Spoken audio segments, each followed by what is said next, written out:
وقتی تکرارهای داخلی داریم، مثلا هر سطری تعدادی ستون داشته باشه. خب برای هر سطر ما باید به تک تک ستونهای همون سطر هم دسترسی داشته باشیم و برای اینجور مواقع از حلقه های تو در تو استفاده می کنیم.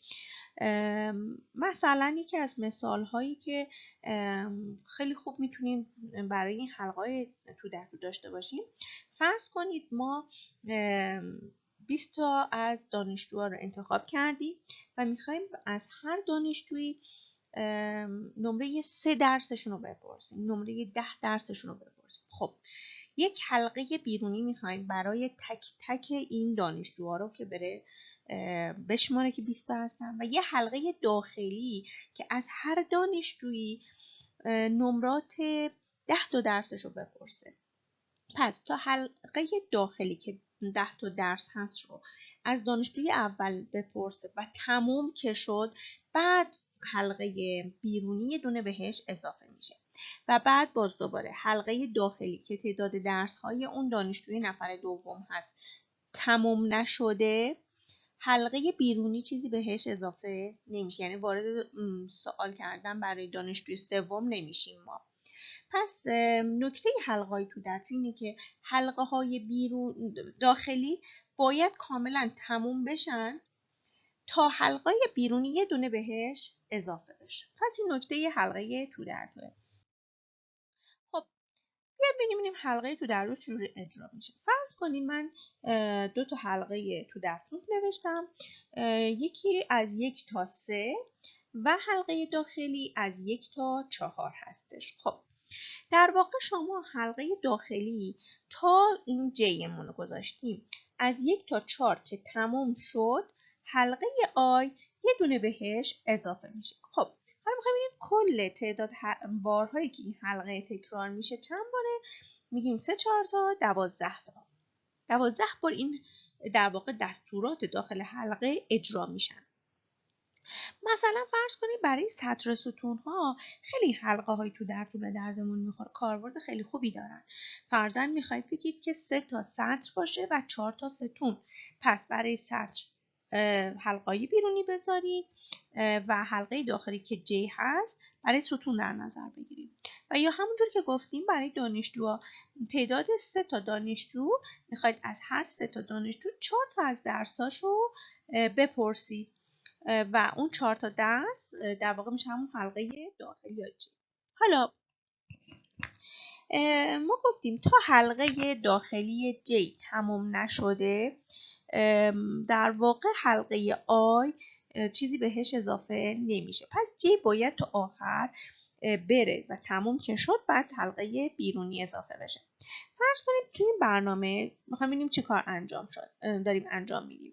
فرض کنید اینجا توی حلقه بیرونی از 1 تا 2 تا در واقع تکرار داریم که در خروجی هم چاپ میکنه outer یا حلقه بیرونی. برای جیمون که حلقه داخلیمون هست از 1 تا 3 هستش و اینجا مثل اینه یا داخلی. خب الان باید وقتی که چاپ میکنه ما میخوایم ببینیم جدول تریسمون به چه صورته. خب فرض کنید که آیمون 1 باشه. خب جیمون هم 1، پس چاپ میشه اوتر 1، بعد جیمون میشه 1، چاپ میشه اینر 1، بعد جی میشه 2، چاپ میشه اینر جی برابر با 2. این جیه هرچی که هست اینجا چاپ میشه جلوش. خب تا 3 جیمون میره، همینجور آی 1 مونده و تغییری نکرده. وقتی که جی ما تمام شد به 3 رسید میره بالا و آیمون میشه 2. حالا که آیمون 2 شد و نوشت اوتر 2، حالا باز دوباره جی باید چی بشه؟ تکرار بشه تا به 3 برسه و خروجی به این صورت در میاد. حالا برنامه زی رو در نظر بگیرید که 3 تا حلقه تو در تو داریم. خب در واقع این میاد چه کار میکنه؟ میاد میگیم که خب آیمون رو 1 میذاریم، جیمون هم میشه 1. حالا کا هم میشه 1. من اینجا گفتم که بیا وقتی کیگم 1 هست در واقع بیا بگو آی رو ضرب در 100 کن، جی هم ضرب در 10 کن و علاوه کاش کن. خب در واقع چاپ میشه 1 ضرب در 100 میشه 100 و علاوه 10 و علاوه 1 میشه 111. پس خروجی چاپ میشه 111 و میره خط بعد. خب دقت کنید کای ما میشه 2 ولی جی ثابته، آی هم ثابته و حلقه داخلی که کا هست باید کامل تموم بشه تا حلقای بیرونی یه دونه بهشون اضافه بشه. پس اینجا میشه 112 بعدیش میشه 113. حالا اینجا کا دیگه تموم شد. وقتی کا تموم شد تازه به جی یه دونه اضافه میشه و باز به کا از اول شروع میشه که میشه 121 122. اینجا اشتباهی تایپیه که باید بشه 122 و ببخشید آره 122. اینجا ما بشه 123. حالا باز این کی تموم شد مقدار این کی ما و به 3 رسید. حالا باز دوباره باید به مقدار جی یه دونه اضافه بشه و جی شد 3. باز دوباره کی از اول شد 1. پس میشه 131 132. نگاه کنید این یکی آی همجور ثابت مونده شده 131. یعنی مقدار آی توی جدول هنوز 1. پس اینجا میشه 1 ضرب در 100 به علاوه حالا جی چنده آخرین بار 3 هست، کی چنده آخرین بار 2. پس میشه 132. می‌نویسیم 132. خب بعد باز دوباره میشه 133 و حالا اینجا دیگه ما جیمون هم تموم شده و 3 شده. پس باید دیگه حالا آیمون یه دونه اضافه میشه. آی میشه 2. دوباره جی شد 1. کی هم باز شد 1. حالا عدد جدید 211 ساخته شد.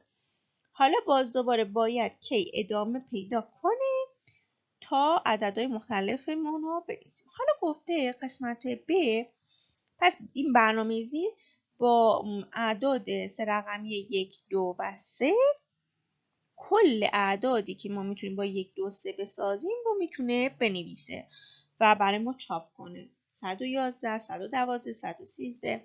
حالا جایگشتش عوض کرد، 2 رو برده وسط و 1 رو برده بین اون 121 کرده. 122 123 گفتم این یکی میشه 122. خطای تایپیه. خب حالا قسمت ب اومده گفته عدد 132 این در چندمین دور از حلقه اتفاق میفته. میگیم که توی نهمین دور وقتی که مقادیر اندیس حلقه هامون آیمون 1 باشه، جیمون 3 باشه و کیمون 2 باشه. در واقع تو این شرایط هستش که ما در واقع 132 رو به دست میاریم. پس 1 2 3 4 5 6 7 و هشتمین باره نه نهمین دور ببخشید هشتمین بار هست. پس اینم باز خطای تایپی مونه که 132 چاپ میشه توی حلقه و توی جدول تریس ما میتونیم اینو علامت بزنیم که 132 در این حالت به دست میاد.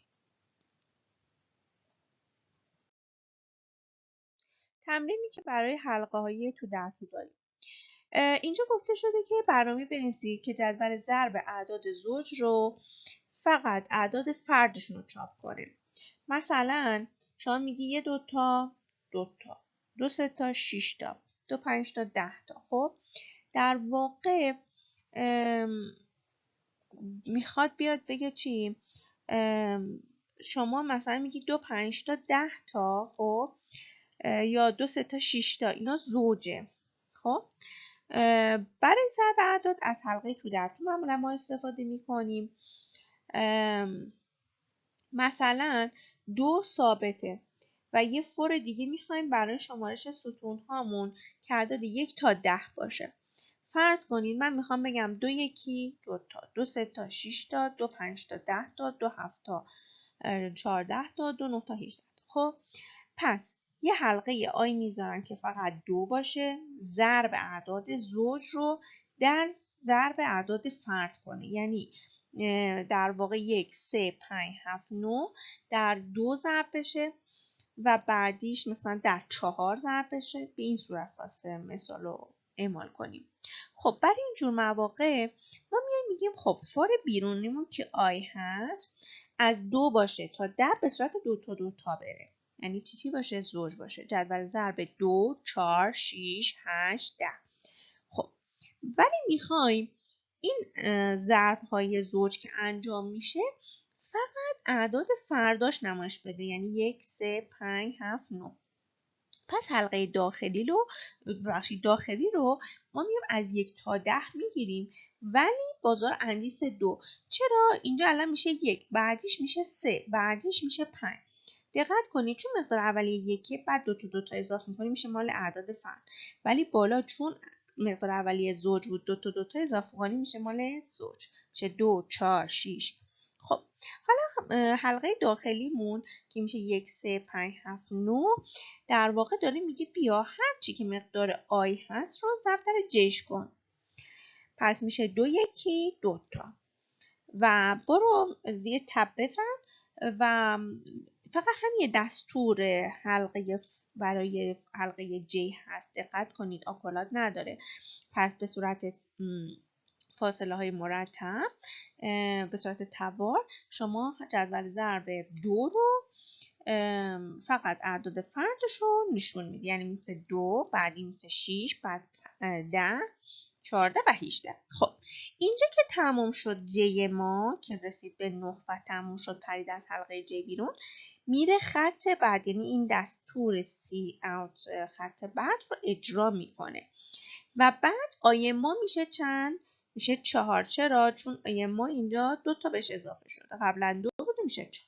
حالا باز دوباره 4 1 4 تا بعد 4 3 تا 12 تا 4 5 تا 20 و الی آخر. خب حالا مثال بعدی برنامه‌ریزی که خروجی این ستاره ها رو برای ما چاپ کنه. در اینجور مواقع دقت کنید برای سطرها حلقه بیرونی رو بذارید آی. مثلا الان ما 1 سطر 2 3 4 و 5 سطر داریم. پس بیایم حلقه بیرونی که آیمون هست از 1 تا 5 بذاریم. یعنی برای سطرامون حلقه آی بذاریم بیرونی یا اندیس حالا آی گذاشتیم اینجا. پس تعداد 5 میذاریم چون 5 تا سطره. حالا برای ستون هامون حلقه داخلی میذاریم که همون جی هست. خب اگه ستاره هامون پشت سر هم مرتب بود که خب مثلا میذاشتیم مثلا فرض کنید اینجا هم 5 تا بود اینجا هم 5 تا و 5 تا. خب میذاشتیم از 1 تا 5 تا ستاره رو هم رسم کنیم. ولی اینجا ستون اول یه بار گذاشته بعد شده 2 تا ستاره بعد شده 3 تا ستاره. خب این رابطه‌شو بخوایم به دست بیاریم به این صورته که مثلا من اگه ردیف 3 هستم یعنی آی من 3 هست 3 تا ستاره تو ستونام هست. اگه ردیف 4 هستم 4 تا ستاره رسم شده. پس نگاه کنید ستون ها به ردیفمون انگار ربط داره. یعنی اگه ردیف 4 باشم پس 4 تا ستاره دارم 4 تا ستون دارم. اگه ردیف 2 هستم پس 2 تا ستون دارم. پس انگار ردیف با ستون ربط داره. وقتی اینجوری به هم ربط دارن ما توی حلقه داخلی میگیم از 1 تا زمانی که به آی برسه. یعنی چی؟ یعنی اگه من ردیف 2 هستم از 1 تا 2 برو. اگه ردیف 4 بودم از 1 تا 4 برو و ستاره رو رسم کن. دقت کنید فقط این سی اوته برای حلقه ج هست و ستاره رو رسم میکنه چون آکولات باز بسته نداریم برای ج. وقتی این ستاره ستونا رو کشید تموم شد بعد میره خط بعد و بعد به آی ما یه مقداری اضافه میشه یه دونه باز دوباره میره ردیف بعدی و پس اینو حتما دقت کنید. خب فرض کنید الان آی ما 1 یعنی سطر 1 جیمون هم 1 یعنی ستون اول. خب یه دونه ستاره کشید. آی من شد 2 ولی جی ما از 1 هست تا 2. پس یه دونه ستاره میکشه باز جی میشه 2 دومین ستاره رو هم میکشه. بعد میره خط بعد آی تازه میشه 3. باز جی از اول میشه 1 پس یه دونه ستاره. J میشه دومین ستاره، J میشه 3 چون گفتیم J کوچکتر مساوی آیمون چند الان 3 پس تا 3 میره جلو و سومین ستاره رو میکشه و الی آخر. دقت کنید NL باید بعد از اتمام حلقه داخلی باشه. پس به این صورت دقت کنید که NL تون رو باید بیرون از J بذارید تا وقتی میخواد ستاره بعدی رو بکشه بره خط